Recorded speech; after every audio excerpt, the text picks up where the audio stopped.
a beginner's guide to flights. So you're new to darts and you have no idea what flights do what. Or you may not even know that different shaped flights can actually affect how quickly and at what angle the darts enter the board. So today I'm going to give you this ultimate beginner's guide to flights. I make it really simple for you by putting them into 3 groups, and at the end I'll tell you my tip for the most stable and accurate setup. Let's get stuck in.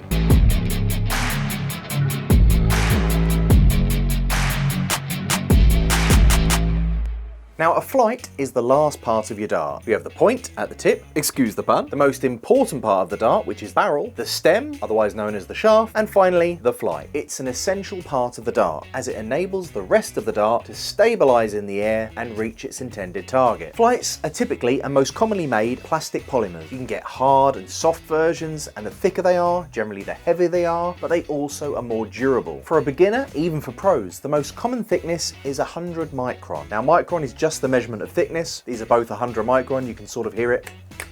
It'll sound lighter if it's like 75 micron, and it'll sound a little bit more heavy and a bit thick if it goes up to that sort of 180 micron. But as a beginner, I'd recommend you stick with the 100 micron flight. Okay, so now we know what flights are made of and how thick they should be. Now's the fun bit. What shape?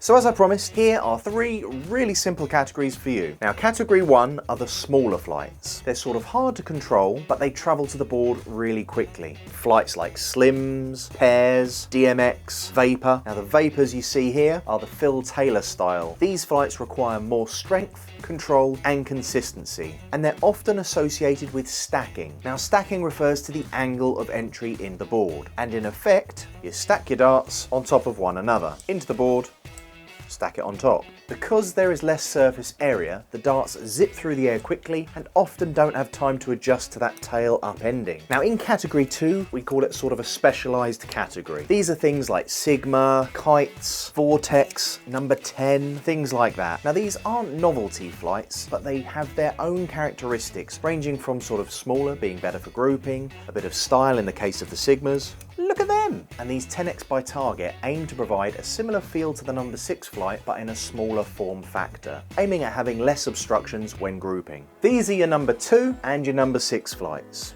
Category 3, majority of players will be. Now, these have a traditional form factor that you see on TV and are used by the pros and your friends down the pub. Now, these are as good for a beginner as they are for a pro. These flights give maximum stability and consistency in flight due to a larger surface area. Imagine how a glider operates in the air. The large wings stabilize the aircraft to fly straight and true, whereas a fighter jet has smaller wings to zip from side to side and avoid being shot at. Now, we don't want to have a fighter jet when playing darts. We want to glide into that treble 20 consistently every time. The number 6 style flight is a slightly smaller version of the number 2. It's slightly different in style, but it still has that large form factor. It offers a little bit less drag than number 2 and can reduce that tail entry a tiny bit into the board, but certainly not as much as the flights in category 1. Here's a great example of the vapor flight. Kite flight, which will give you a flat entry, and a large standard, which sits nice and upright. Personally, how I like my dart. Nice and clear there so you can see the difference. Also with the vapors, very evidently, you can see if you throw from the rear, you get a slightly flatter entry. If you throw a bit further forwards, it goes below flat. So it